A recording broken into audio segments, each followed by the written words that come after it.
بسم الله الرحمن الرحيم.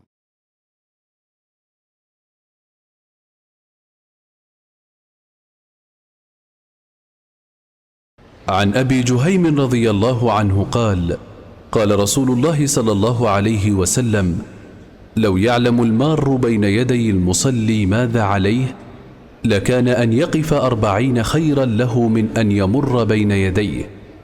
قال أبو النضر أحد رواة الحديث: لا أدري أقال 40 يوما أو شهرا أو سنة.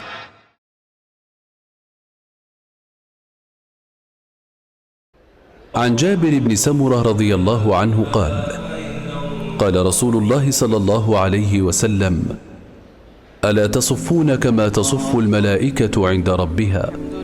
فقلنا: يا رسول الله، وكيف تصف الملائكة عند ربها؟ قال: يتمون الصفوف الأول ويتراصون في الصف.